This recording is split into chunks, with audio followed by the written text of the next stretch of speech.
Hello everybody, welcome to 2CTV, your global news channel. I'm Maya Tusi, and this is the latest news update from the 2025 UK local elections. Yes, political earthquake in Britain as Reform UK have successfully managed to do better than other mainstream parties, gain more seats than the Labour Party and the Tory Party and all the others, with calls coming towards Labour headquarters and the Tory central office for Kemi Badenoch and Keir Starmer to resign. We're going to give you guys all the updates that we have. Some of the results have not been announced yet. We're still going through it. I do have an update on that.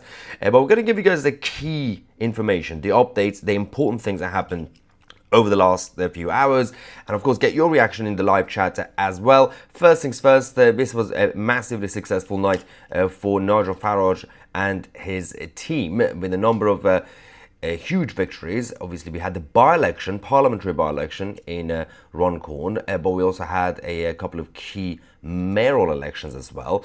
It's quite fascinating how the media right now in the UK, so specifically BBC News and their proxies, are somehow spinning the result and the actual message in favour of Labour.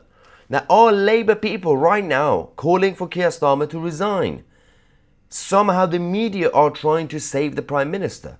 They are saying, well, actually, it was probably a good thing that they lost the by-election. It's a wake-up call, and Keir Starmer's Labour Party can actually rally the troops now. Why is the media defending political parties when they keep telling us that they're not party political? They keep telling us that they are impartial. But let's go and give you guys the update. So the by-election in Runcorn. Sarah Porchin won for Reform UK, and this was a very, very close election. The majority, the margin was 6 votes. It's absolutely insane, by the way, 6 votes.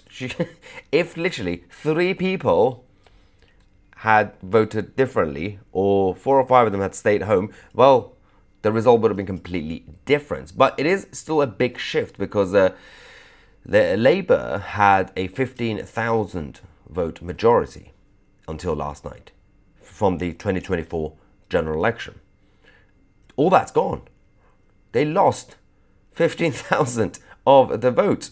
But that wasn't really the biggest result. We actually had Andrew Jenkins, good friend of mine, became the mayor of Greater Lincolnshire.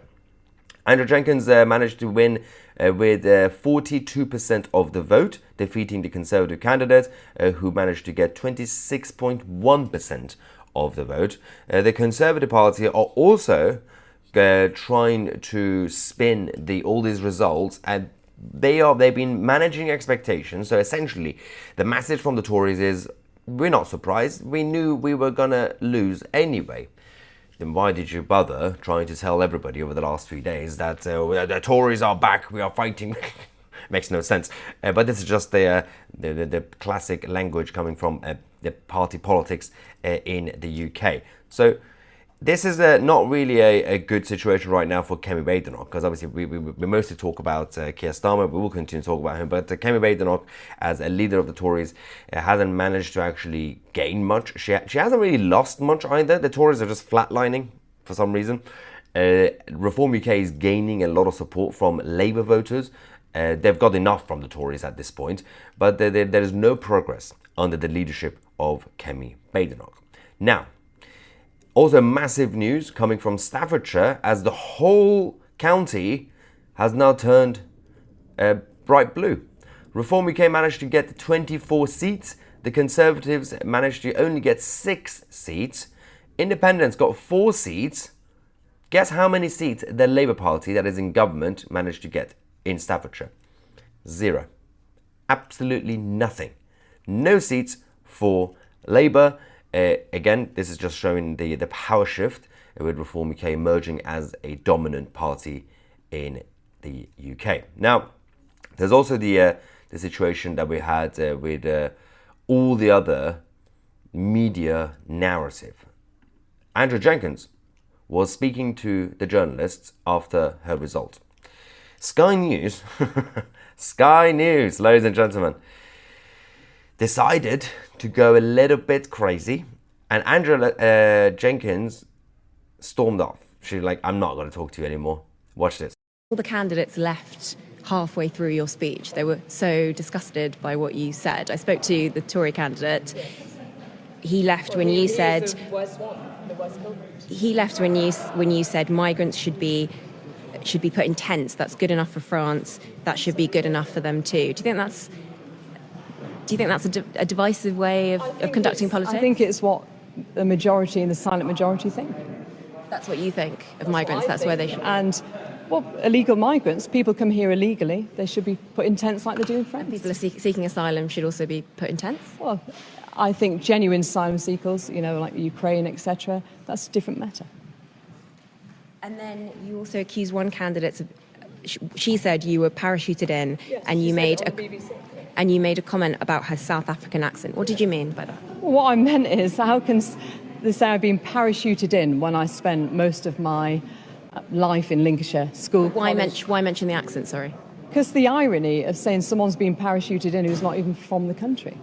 I mean, I went to school, college, university, so I think. So someone who's got an accent can't be from this county? I think, actually, I'm not even going to answer any more of your questions. I think that your questioning is quite divisive. You're looking into things when it was a little play with words, it was a little joke because of the irony. Do you not understand irony? The only reason I'm asking is because Reform get a reputation for these divisive politics. Questions. Thank you very much.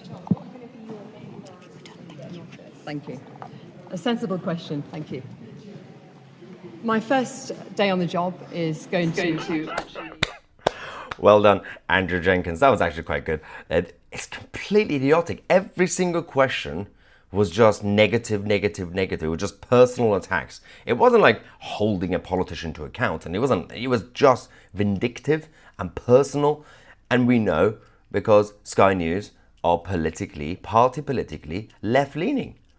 Well done, Andrea Jenkins. Now, Keir Starmer is in a bit of a crisis mode, ladies and gentlemen, as the leadership of Labour are having important emergency meetings at the Labour headquarters to discuss the move going forward for the party and the government in general.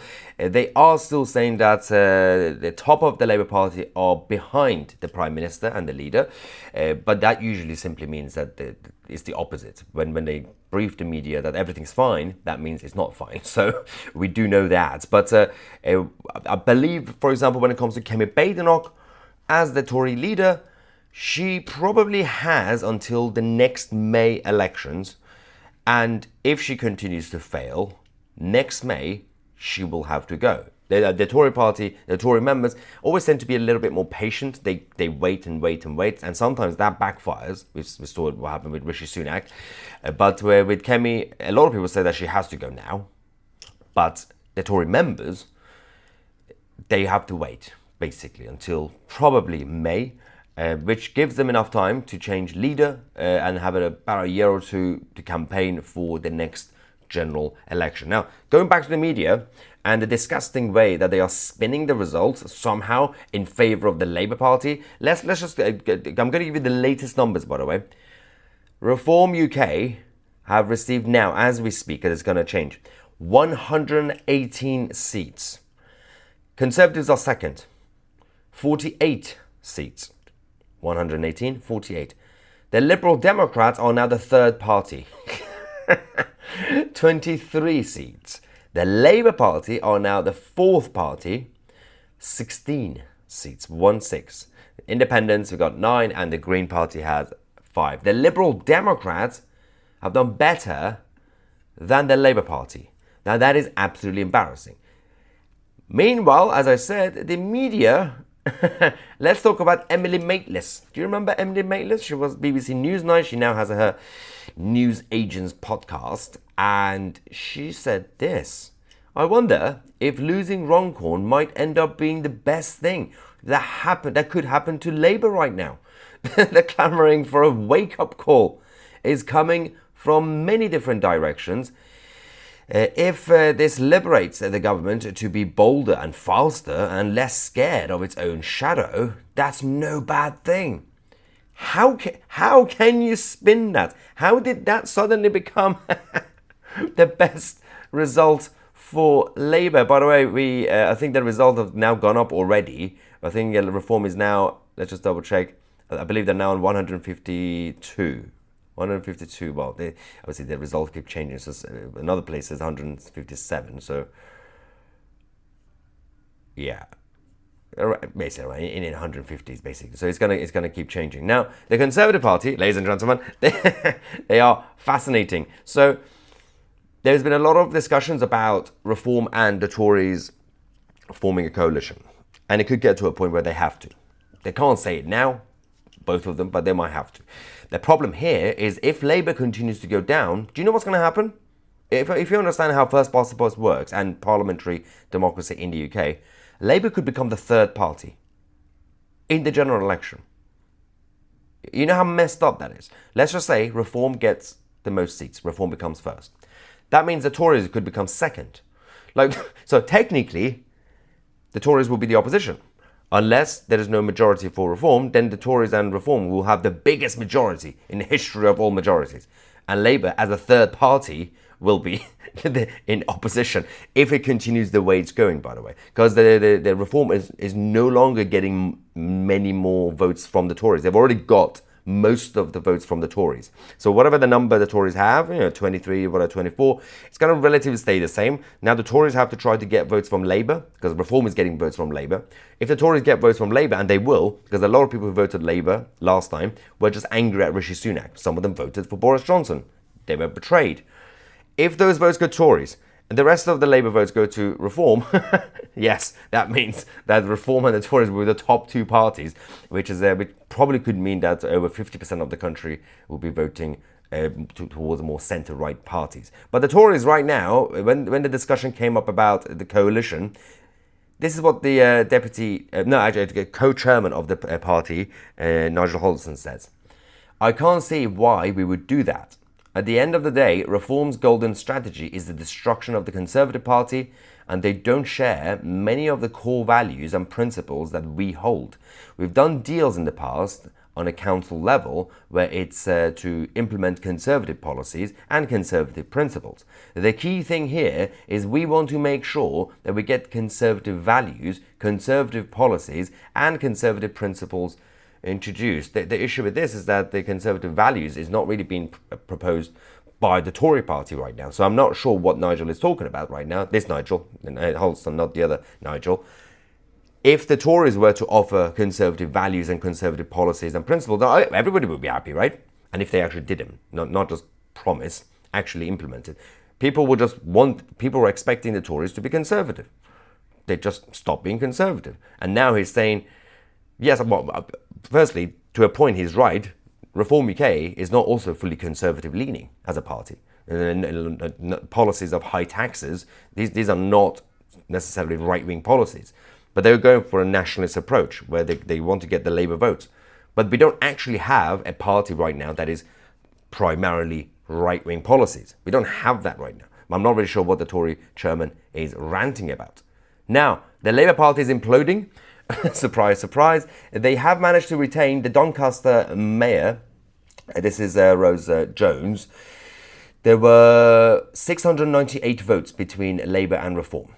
Now, she has been mayor since 2013. She's now attacking Keir Starmer over the Winterfield cuts. She told the media that I said it was wrong and therefore I stepped in immediately to use our household support fund to ensure no one in Doncaster went cold during the winter.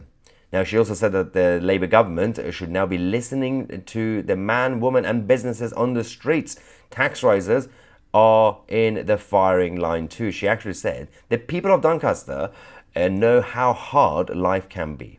I think the government need to look again as putting up the cost of national insurance is hitting some of the smaller businesses and of course the PIP, which many people are worried about. Now, it's interesting how the Keir Starmer's government have managed to alienate the left-wingers, but he's also somehow doing more left-wing policies anyway, that the Labour members who are by default left-wing, they've realised socialist policies don't work.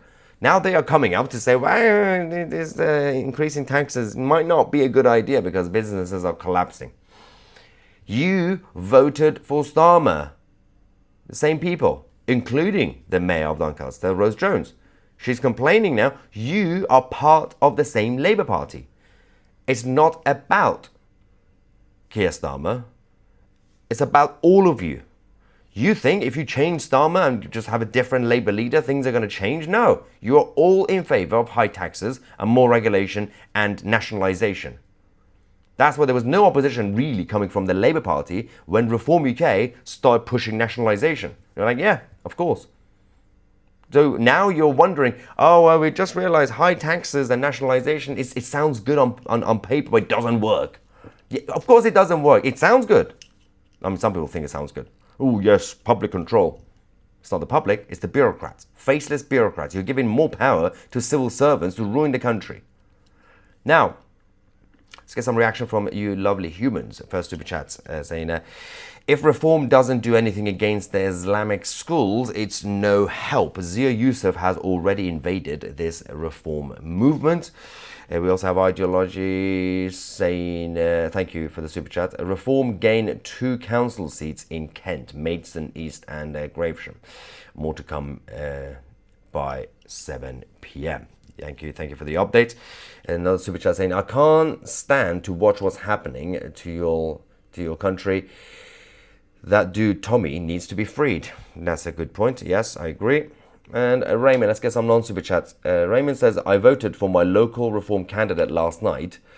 Too many were falling for the anti-reform propaganda. It's not about knee-jerk reaction against Farage. It's the long game. The thing is, it should always be about the party. Whether you want to support a party or oppose a party, it should be about the broader party and the movement.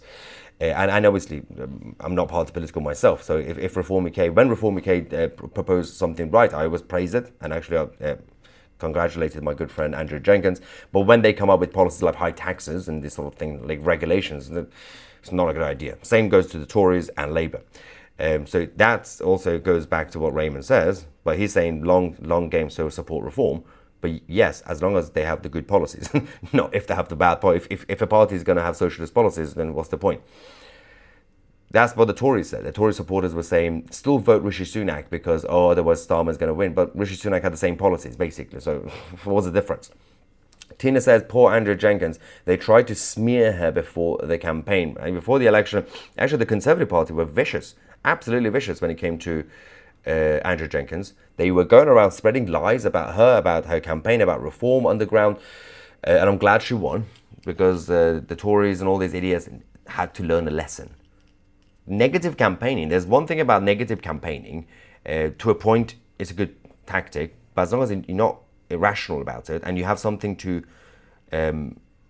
brag about yourself, that, by the way, we're not just attacking other people, but this is why we are better than the other candidates. If you're just going around attacking people on a personal level, it's just weird and it always backfires.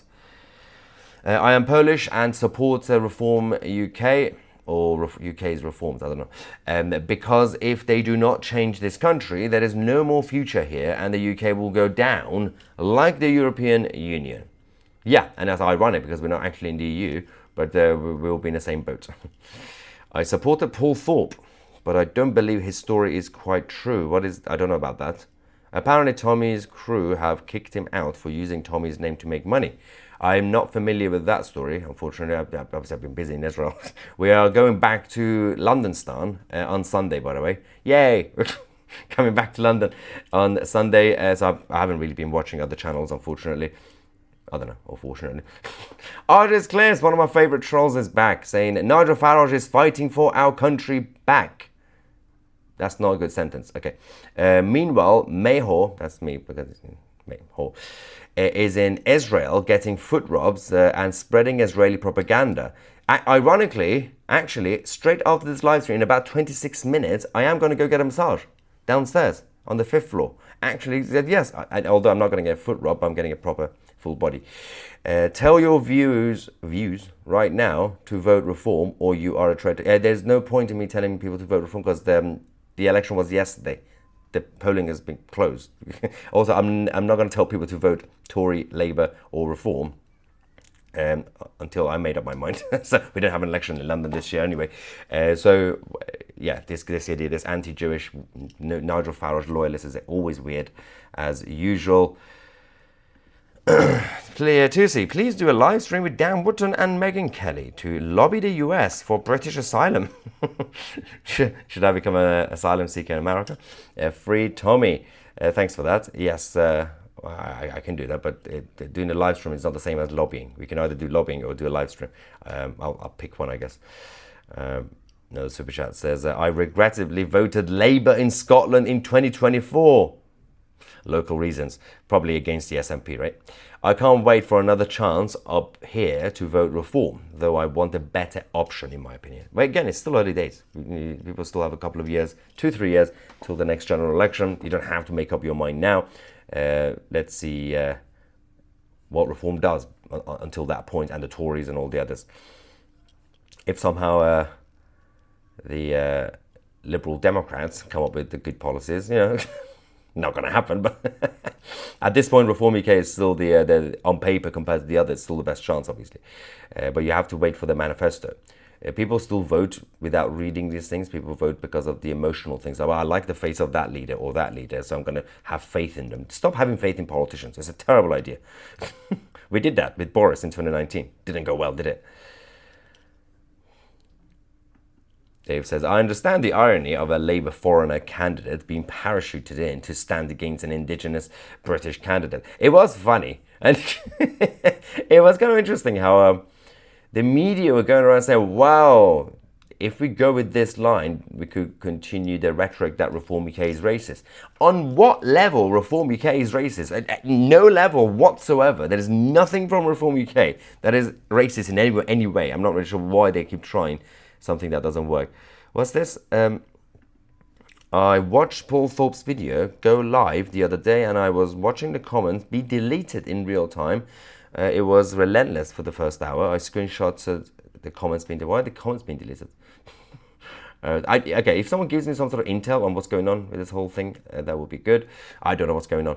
Phil, thank you, Super Chat, saying, once Reform have won the current local elections, well, they basically won, what happens with the missing ones? Dictatorship? The problem is a lot of the elections were cancelled, postponed this year, right? You're going to have to wait a year or a couple of years for some. And but the problem is they will still take your money, your council tax, but you will not have a voice. The issue with that is that we had the same problem in London just after the first lockdown, because the London mayoral elections, it wasn't just cancelled, they extended the mayoral term for Sadiq Khan. So you had an extra year. And then they say, and apparently he wants to run again. So it's turning into Erdogan. It's just not going to go anywhere. So you are saying you're against nationalisation of the British steel plant then? And I didn't say that, but I'll explain it. If so, that would have killed Scunthorpe's economy stone dead. No. So people don't understand, most people don't understand economics, which they just get it from what they read, right? People think there's two options, which is funny. Nationalisation, they've been brainwashed to think that's public control. Oh, we're in control, you're not. They use your money to give it to civil servants, they run it and they mess it up. Then the other option is privatization. They're like, oh, that's evil, giving it to foreign corporations, and they could also fail. There's a third option. It depends what you're dealing with. For example, if you have a monopoly, like water, I don't mind if you obviously have it at the infrastructure of it, nationalize it, right? That's fine. Water, supply, all that. But make sure you get private companies to actually deal with everything else. The other industries, because back in the 70s we had everything nationalized, right? Airlines, telephones, TVs, everything. Cars, if you want to buy a car. But that's stupid, because the government doesn't know how to run things, a business. You have to give it to businesses. Certain things is complicated, like British Steel. What you have to do is a third option, instead of just privatizing or nationalizing. You make the actual thing, steel, as a resource, you safeguard it, so you basically nationalize the concept. Like when, for example, Iran nationalized oil. They nationalized the actual oil, not the companies. So you do that, you have basic policies in place. For example, if you have a resource that you shouldn't bring from other countries, you ban imports from other countries. If you have a lot of it and you want to export it, just keep pushing exports. You've got a lot of steel, for example. If you need protection, then bring down taxes for them and regulations, allow it to happen. It's not, you don't have to privatize in that sense, and you don't have to completely give full control to the government. Now, if something is dead, it's dead. If it's dead, you can't keep propping it up. It's not the same with British Steel, by the way, because the actual British Steel, not the business, the actual thing, that's not dead, that's just a resource. But sometimes resources could be basically dying, and you're just propping it up for absolutely no reason. You know, there are situations where, for example, if you can't grow avocado, you're going to have to import it, hypothetically. If you can grow avocado, then do it yourself. If you can't, stop propping it up. Get it from somewhere else. 2C, do you trust Reform UK? Parties? When Tommy was thrown under the bus by Nigel multiple times. No, I don't support any political party. I don't trust any political parties because that's, you know, you can't trust any of them. But not because they're bad or good. It's just that you can't trust anybody. You can only trust yourself and your loved ones and your family. You just have to basically wait and see what the best option is on the day when you're voting. And you have to wait till that last minute to assess why you're voting. For example, there was that person in Scotland who voted Labour. She said in the comments, she said local reasons. I'm guessing something probably about stopping the SNP or some local issue. That's fine. You know, even though it kind of backfires. you can't say, I'm going to support this party or that party because I trust them. It's a terrible idea. And it happens all the time. Right now, there are some anti-reform right-wingers that don't like reform. And they say, well, yeah, we're not going to vote reform. Fair enough. And they say, we trust UKIP. How do you trust UKIP? Why? On what basis do you trust UKIP? Same applies to those who are loyalists, blind faith loyalists towards reform. No, you can't trust reform. You can't trust any party. You know, you have to obviously wait and see what they're offering, and then you decide why you want to vote. Fuzzy Bull says the reform needs to wise up on support for Ukraine. The UK doesn't have the money to fund Ukraine's inevitable defeat. The thing is, there's a standoff, and yes, the Reform UK's policy to continue to send money to Ukraine. By that point, I think we're not going to need that, because I think the next 2-3 years there will be some sort of deal between Ukraine and Russia. So I think they might get away with it. RJ's clip says, hopefully Reform UK will abolish the NHS. I hope, yeah, but they've said they won't. But I wish that was the case. Which is a drain on our economy. Meanwhile, Tea Leaf Tusi is pro-NHS. No, I'm anti-NHS. Destroy it immediately. It's a terrible idea. Are you an idiot? Do you not listen to anything I say? Pro-NHS and pro-welfare. I'm also against that idiot. Because he's a soft sponge with no conviction. You do realize the problem with me is I'm more right-wing than the Tories and Reform and UKIP and all of them. I'm so right-wing I would deport myself if I could. I believe in national libertarianism. Nationalism combined with freedom. I will force freedom on you. I will be a dictator and enforce freedom on you. So good. Anyway, B Lion says 2CTV is not politically affiliated with any political party. It's just the best news channel. That is all. Thank you. Yeah, but when the channel was different, when it was my 2C, that was just my personal channel. Yeah, obviously I was party political. I was a Tory. Oh, that was fun. And then obviously I was more leaning towards Reform and Richard Tice. Then obviously those days are gone. We now have 2CTV and it's a news channel. 2C, please cover the Druze in Syria. Yes, obviously we did give you the update a couple of nights ago, but we have more updates as the Israelis are being pushed by the Druze to send more support. So we'll find out soon. What is this? How can you trust any of them? Sick of the UK being a money pit. The whole world. To the whole world. Let's get green energy using solar panels and then block the sun. Only in the UK. Yeah, that's a good just analogy for every other policy as well, by the way. What else do we have? You skipped my last super chat. I literally read it. The Ukraine one. That was your last one, unless you had. And I can see the list of the super chats. That's the only one I'm seeing. Carter says, Farage has won and Starmer has lost. What we in Labour are going to do? Take a flying leap. gonna be a fun ride, ladies and gentlemen, the next couple of years in Britain. Raffles says, Maya, would you ever consider running in the UK elections? You know my answer. I would rather die in a ditch than go back into party politics, or especially frontline politics. That's a terrible, terrible idea. I'm enjoying my life. So, also, I will make a terrible politician. I'm not a team player. You can't tell me what to do, and I'm going to wreck the whole thing. If you ask me to be a dictator, I could do that. But, not the whole election nonsense. Anyway, thank you, ladies and gentlemen, for watching. I'm Maya TC, and we are the media.